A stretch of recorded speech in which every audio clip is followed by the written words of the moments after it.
I just want to talk about in this video on one of my favorite mothers in manga, and that is Guts' adopted mother, Shisu. Even though she lasted for one chapter and only had a few pages, you can clearly see that she had an impact in Guts' life. Think about it. When she saw Guts on the ground underneath the corpse of his dead mother, she went to care for him like it was her own child.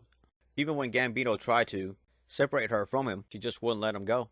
And on her final moments, after being told that she had the plague and hearing her call out for him, it didn't matter to him. To him and the readers, this was the very first person just not only that took him in, but the very first person that actually cared about him. And while Guts does some questionable things, Guts does show some kindness to them as well. I mean, look at Casca. She went from insulting him, to blaming him, to punching him, to telling him to go off, die off somewhere, and even try to kill him. But there were some moments when they both argued, and it got to the extreme. He never really crossed that line with her. And you do see this with most of the women that he meets, except for Slan and a few others. It's not hard to say what would happen if Guts was raised by just Gambino by himself. But since Shisu was in the picture, and for the 3 years he spent with Guts, we do sometimes get a glimpse of kindness from Guts that we rarely get the chance to see. It is rare for him to talk about her in front of others, but those 3 years must have had an impact on him.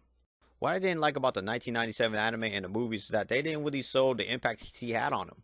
They didn't mention her, but it meant more if they actually showed what she did for him. Even though she only had a few pages, and wasn't his blood mother, you can clearly see the bond that these two shared. I feel like she doesn't give enough credit for caring for Guts in Berserk. And yes, even though she left him with Gambito when she died, I can tell you one thing, that if she was alive, she would have done anything to protect him. Hopefully someday when they do a remake, they actually add her into the series. And yes, there are some comparisons to both her and Casca as well. And this is why Shisu is one of my favorite mothers in manga. What do you guys think about the relationship between both her and Guts? Let me know. This is Jimsy. Later.